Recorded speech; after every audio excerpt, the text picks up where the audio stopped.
And we're live. Hey everyone, I'm Marco. I'm one of the code mentors here at the Firehose Project, and I'll run you through this info session today. So we have lots to cover. Also want to make a lot of time to answer all you guys' questions. I've already received a few questions via email, but what are we going to cover today?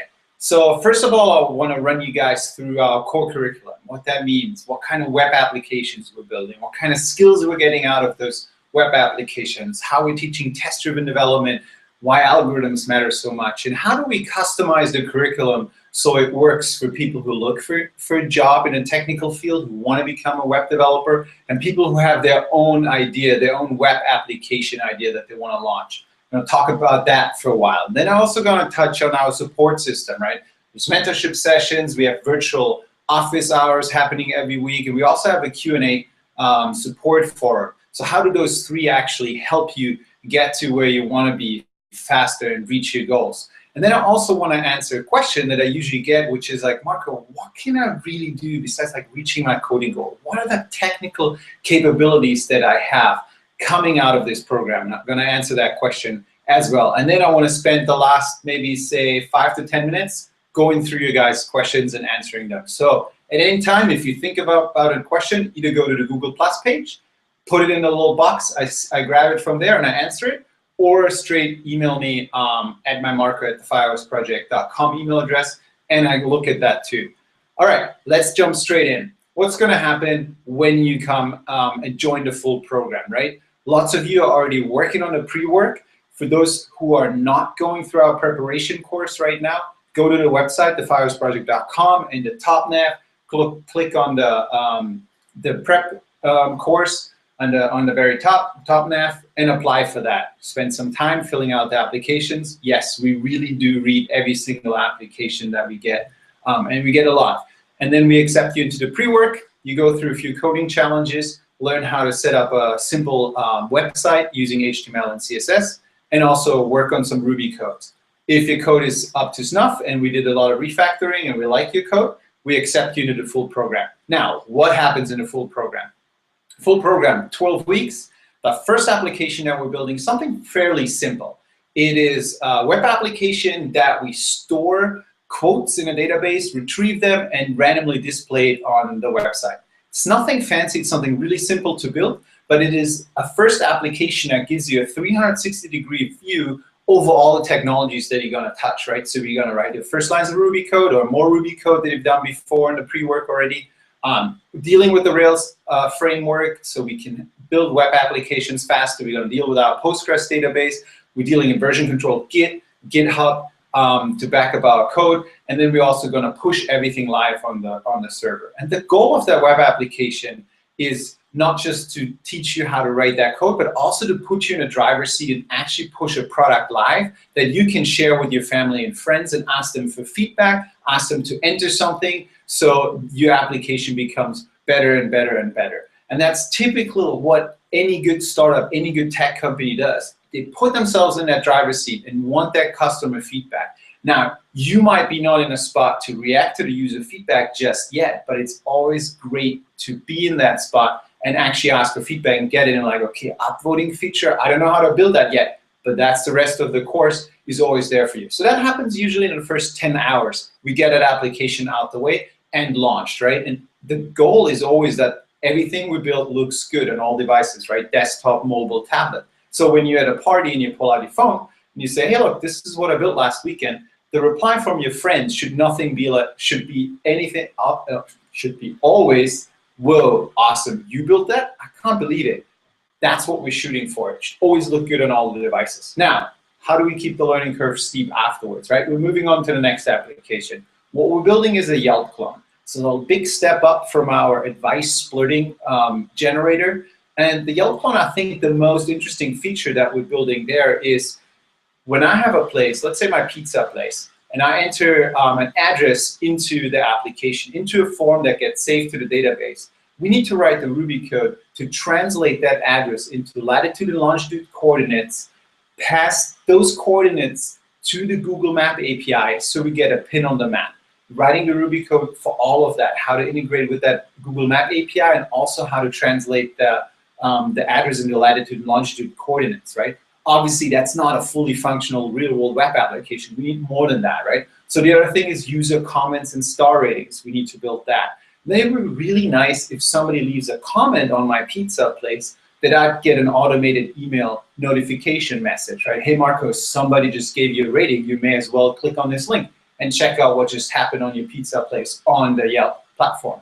So with that, we integrate with another API, the SendGrid API, so we can send emails, these transactional emails, really easy through our platform straight to the users that are signed up. Obviously, we have to deal with user authentication, right? Log in, log out, user registration. We deal with that as well. And then lastly, what we're building is a simple dashboard for users like me where I can see my pizza place, I can see some averages of the ratings, I can see the last few comments that I received, like a place where I can go as an admin and actually look at what's happening on my pizza place. We, again, wrap that in a mobile-first design, have a little homepage slider on it, make it look really fancy so people can actually use that application, and it's fully baked with all the features.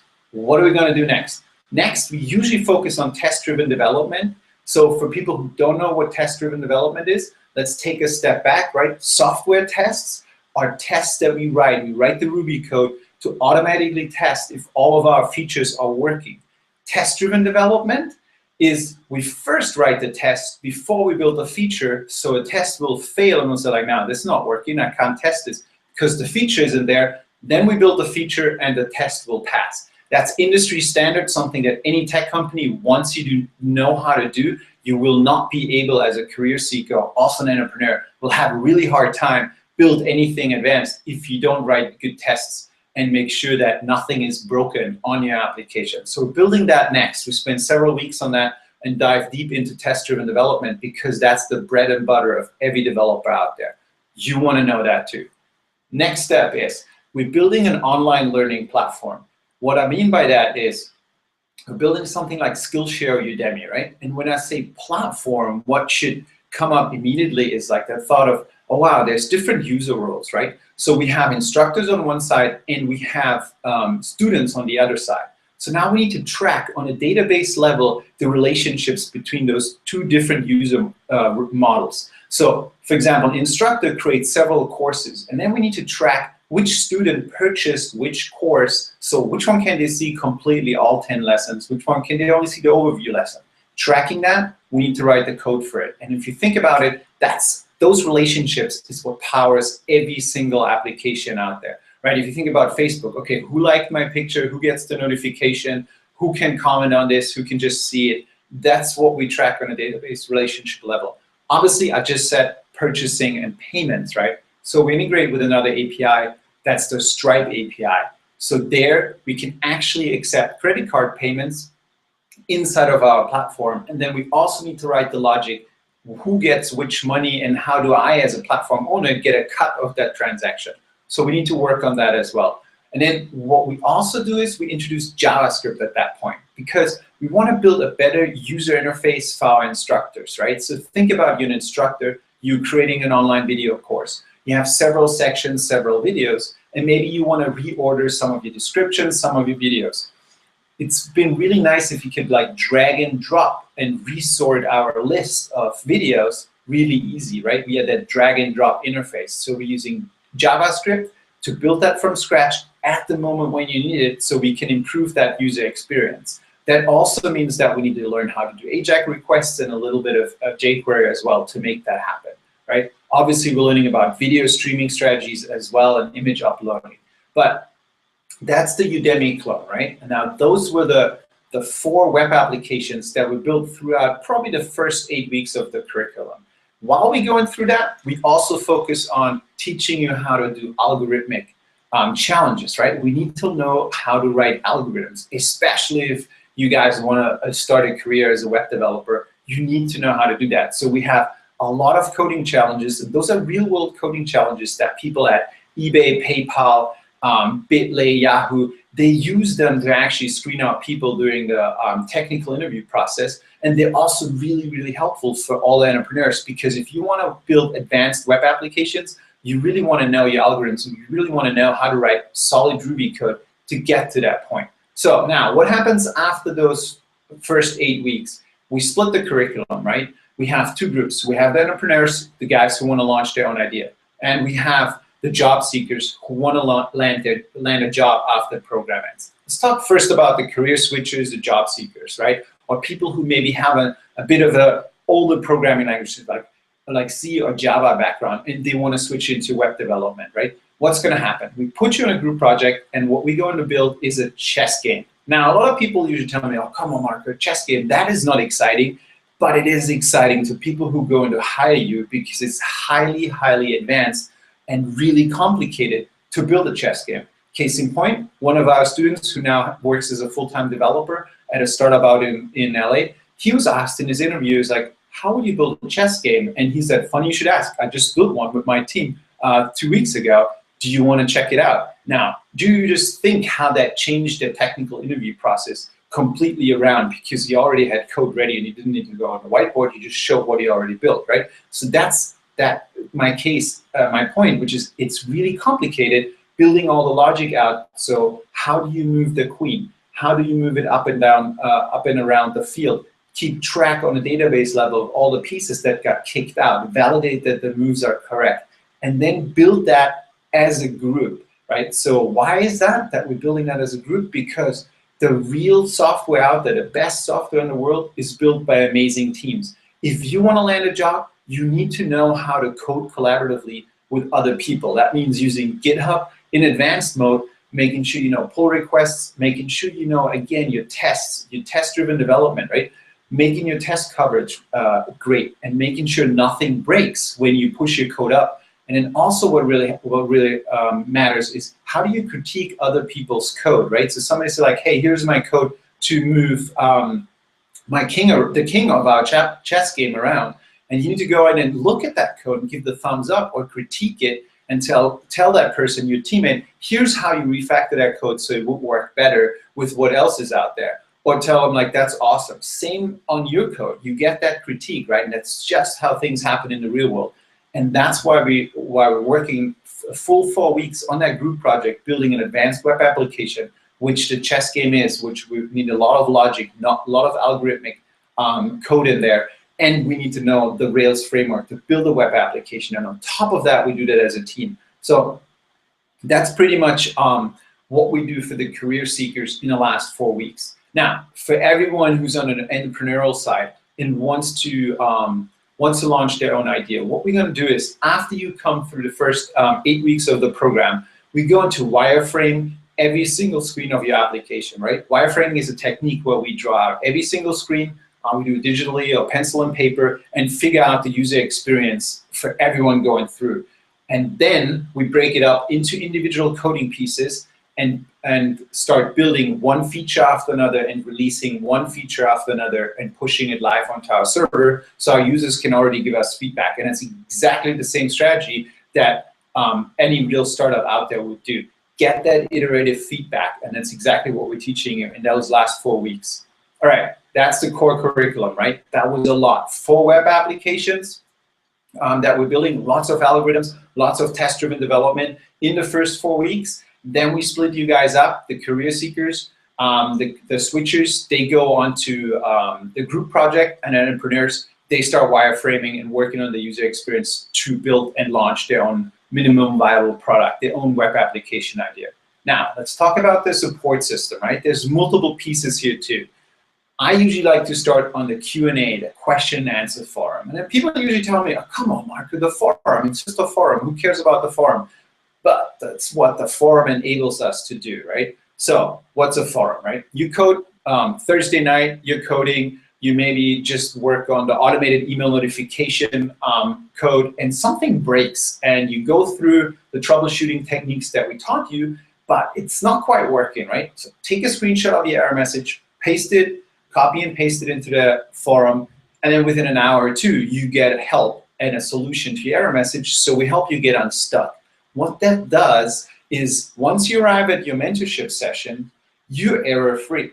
We don't have to spend our mentorship session to go through and be like, hey, you miss a comma on line 5. Oh, on line 37, you have a typo. That stuff we can deal with right when it happens through the forum. When you come to the mentorship sessions, we can go deeper into algorithms, right? Maybe the second part of your algorithmic code isn't quite as good as it could be. So we can work together and pair program just like it is done in the real world on a real team and make your code better. Or for example, you go into test-driven development and your tests are not that good, right? Or we write 5 additional tests. Or you're an entrepreneur and you're like, you know what I really want is an additional feature on top of what I already have. Then we can spend that hour that we have together and pair up and actually build that feature together and launch that, right? So we're not bogged down by simple error messages. We can deal with them before.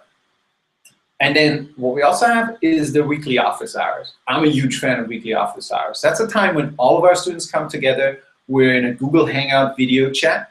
We meet once a week. And then everything goes, right? Career advice, error messages, looking at features, looking at open source code. Whatever goes, we go in to answer it, right? And oftentimes what's gonna happen is like people have an error message or an understanding problem, how the different pieces of the web application fit together. And we're going in there and looking at their code and live troubleshooting. So you see people like me, other mentors who are in the office hours troubleshooting the code. So you're gonna learn like, oh wow, this is how a pro would troubleshoot my specific problem or their code from another student. What also happens is there's students in the office hours who are in week 10 and 11 and they share their code and you go like, oh wow, this is where I'm going if you just started. The other way around, if you're already in the program for several weeks and somebody who just started actually asks a question, oftentimes what happens is like, oh wow, I had that same issue, that same error message. Let me quickly help you. And then you have that moment of that teach back moment, you know, where you can solidify your learning in a completely different way. Again, support system, right? We have the Q&A session, a Q&A forum that enables you to come error-free to the mentorship session so we can really deep dive into your mentorships, into your specific problems, into like algorithms, test-driven development, building additional features. And then we have the office hours where everyone comes together. Now, what also happens for all the career seekers, right? You have additional mentorship sessions at the very end, the last 4 weeks, because we have group meetings once a week as well. So by that time, you have like 3 hours that you're already dealing with office hours, group sessions, and your individual mentorship sessions. There's plenty of individual support there, right? That one-on-one support that is so important to get you to reach your goal and always accelerate you to the next level.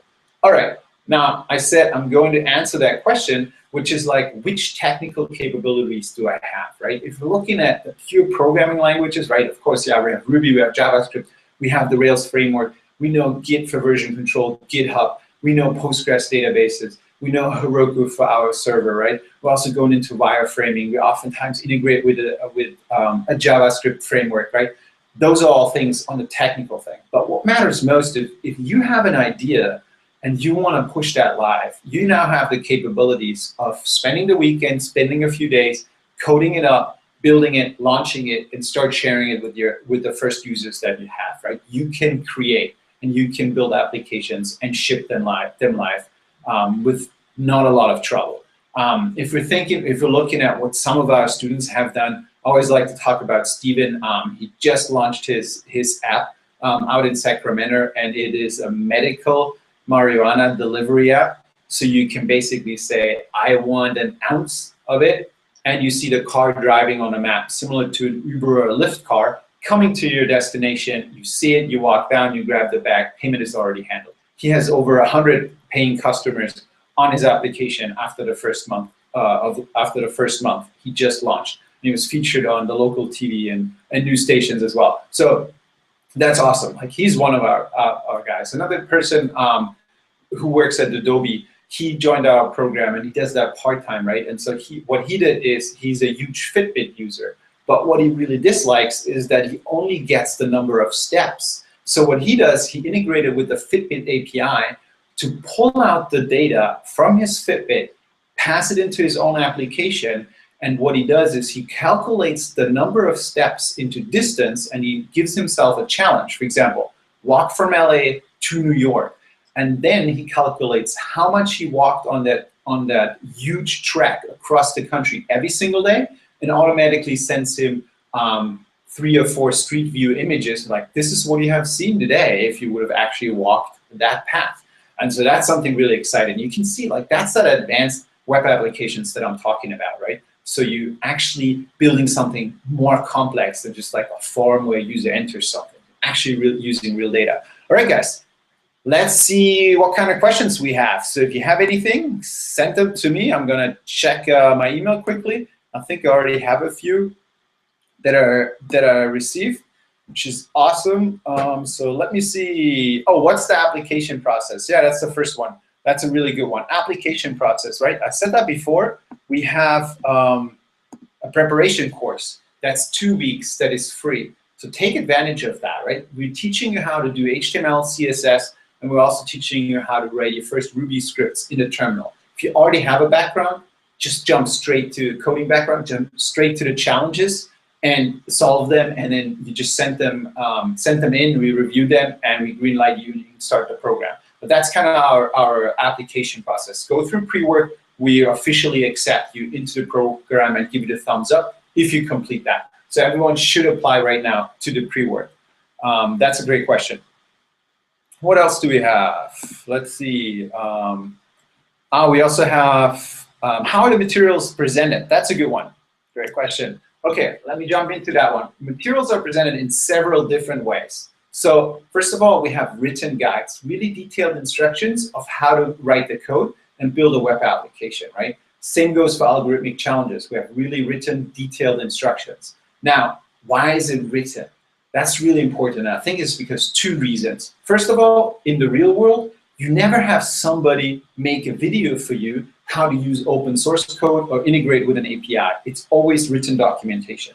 So the sooner you learn how to follow written documentation, the better. So our guides, because they're written and they're so detailed, mirror the documentation in the real world. So you actually, while you go through a program, you're preparing yourself to being that self-sufficient developer that actually can use documentation for, again, the centered API, payment APIs, use open source code in your application by going through our written guides. The second one is having a rich resource for you to come back to. If you have videos, you're always going to jump back and forth in the videos to look for that one code snippet that I just explained. Written guides, you do a quick search and you go like, oh, there's that line on how to integrate with the Google Map API. That's exactly what I needed. I forgot how to do that. You can take that, put it in your application, move forward. And because you have lifetime access to all the resources, that's something that a lot of our students, even now that they're on the job, come back to and refer of, oh, how did we do this again with the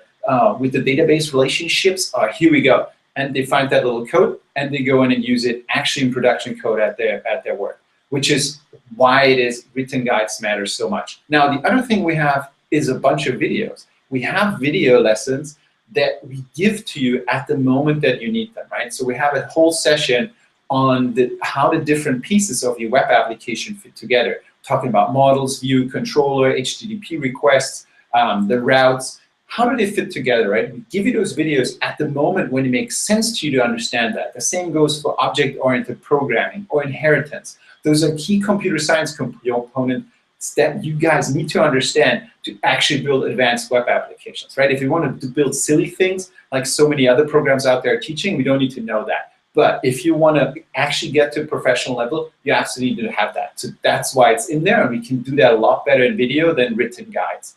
The other thing we have is obviously the live instructions, right? There's the mentorship sessions, the group project meetings, the office hours, and then the forum as well, where you get that feedback to solve the error message. Awesome question. All right, let's see what else we got. Did I get any? Oh, here's a question that just came in.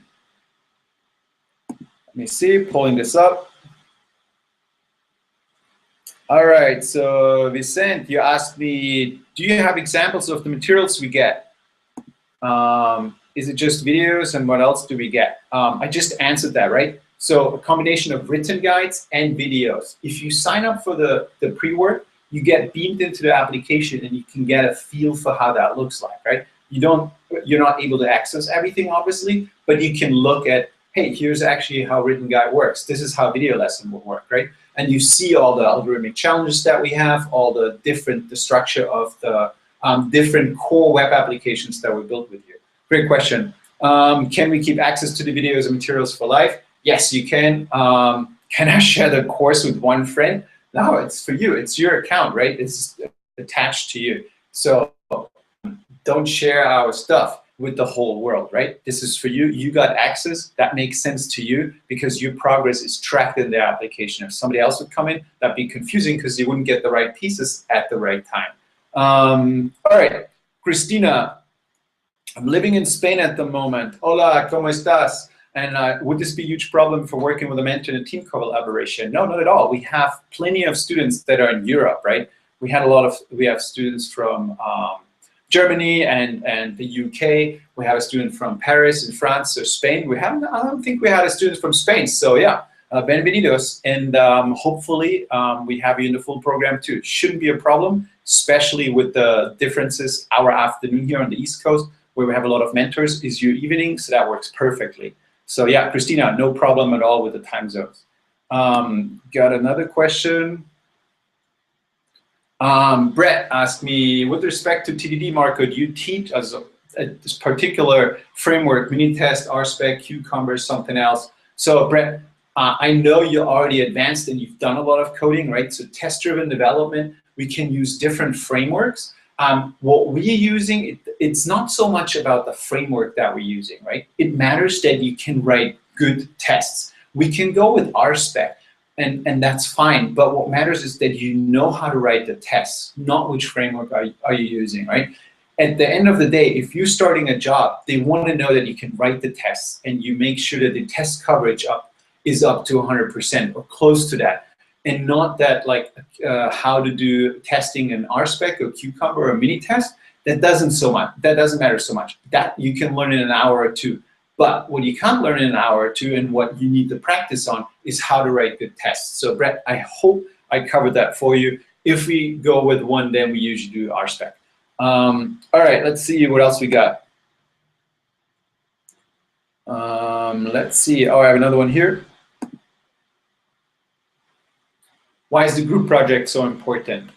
Great question. I said that before already, and the group project is so important because that's how software is built in the real world, right? So we're looking at collaborating with other people and everyone working on separate pieces of code, and then combining that code into what's called the master branch, into the central repository that goes live onto the server so the users can use that. And that process of how to break a feature into individual coding steps and have multiple people work on it and that all come together, that's challenging. If you don't have experience with that, that will show in any technical interview process. And for career seekers, that is highly important that you know how to do that, because the question you're going to get is, so how do you, what challenges have you overcome? If you worked on a group project, you will have overcome so many challenges dealing with what's called merge conflicts, when the code of one person doesn't match what another person has, and you have to figure that out manually and communicate properly, and you know how to, you maybe might have not had the best tests on your application and something broke a week down the line and you have to fix it retroactively. That's exactly what happens in the real world. And if you have that experience already in our program, then that's a clear sign that you're effective as a high impact employee from day one. So other programs out there that don't have that group project, or it's like this ad hoc where I connect you with 2 or 3 students so you can work on a side project. No, what you want to do is advanced web application that is really challenging for you as a group project, because that is what gets you jobs, because that is what impresses other developers and hiring managers. And that's why our graduates get jobs, because they show those, what's called a pull request, their code that they contributed for one specific feature to the hiring manager, and then they go through line by line during a technical interview, say, this is what I did, here's my tests, here's my logic, and this might be 200 lines, and they go through, and that's what's impressive. Let's see what else we got. Good questions here. Let's see. Anything here? Nope. Okay, here's another one. Oh, what's the difference between us and competitors? I think and also like, what are some of your graduates doing now? I talked about that a little bit. What are the differences between us and some of our competitors, right? So there's a lot of coding boot camps out there. First of all, there's in-person coding boot camps and online coding boot camps. I'm obviously biased and a huge fan of online coding boot camps because you get that one-on-one mentor instruction. and you don't need to compete with one instructor for 20 or 30 students. So I think that's a huge plus. The other thing is, if we're looking at the online coding boot camps, is what we're having is a group project, and no one else really has that. And we go in really deep into algorithms and test-driven development. And so if you're looking at, I'm looking at the curriculum of all the other competitors out there, they get you from 0 to 40 miles. We start at 20. The pre-work is there to get you to 20 miles. And then we take you up to 120 miles an hour. It goes really deep, and it's real world. So it's like real people, real mentors. And if you look at the quality of our mentors, they're outstanding, right? Those are people that have grown Flickr over at Yahoo from 1 million to 60 million users, right? These are mentors that you have. There's a senior developers at Product Hunt, right? If you're on the West Coast, you know that is a thing that's blowing up. These are PayPal, eBay, Yahoo background, Techstars CTOs. These are the people that mentor you. So I think there's a difference between having that group project, having that depth of curriculum, the high quality curriculum, and the group project combined with the really high-end mentors. I think that makes the difference. All right, let's see what else we have. If you get another question, I think that's pretty much it. Oh, I said I talk a little bit what some of our students are doing. Yeah, let's talk about 2 student session stories, and then I'm wrapping this up. So, for example, Angel out in LA, he didn't have a university degree. He only had a high school degree, right? So it wasn't even a question, I don't have a computer science degree. I have no degree, right? Can I get a job as a web developer? And he came to us with very little knowledge. And he now has a full-time developer job at a company called Sensei. So they do text message-based, it's a text-based messaging system. Here we go. And he's a full stack developer there, and he works there full time, right? So it's super awesome from him because he used to sell cars on a parking lot, used cars, and now he's a developer for a really cool tech startup. Another one, Erin out in New York, she was working as a receptionist, and now she works for the company that she always wanted to work for. She has an arts degree, arts background, and now she works on the Art Genome Project at Artsy, a company that raised over 30 million, and they map the genome of art, similar to what Pandora did for music, they do for art. So she works there on the Art Genome Project in a technical role, and she's super excited. That was a dream job. And then we also have people who had 10, 15 years of experience coding already, and they going through our program right now to update their skill sets, to get the cutting edge technology, to learn how to use GitHub in advanced mode, to learn test-driven development, to learn Ruby Rails, the web development. They're not getting bored either because our curriculum is in depth and teaches you what really matters. Awesome question. Okay, guys. If I don't have anything else, I think we're pretty much done here. This was super fun. If you have any other questions, just let me know. I'm more than happy to help you guys out. I hope you guys apply for the pre-work, right? Go to theFirehoseProject.com. I can send you that email out via that link via email too. There's also 2 other resources that I want you guys to read about what the most critical skills of getting hired, and then also our definitive guide to choosing a coding bootcamp. If you haven't read that already, read it. It will open your eyes to technical education. This is no nonsense. This is really what matters and what you should consider if you're still in the research process. Other than that, this was super awesome. Thumbs up, guys. Thanks so much. And yeah, I'll see you in the pre-work and check out your code. Take it easy, guys. Stay awesome.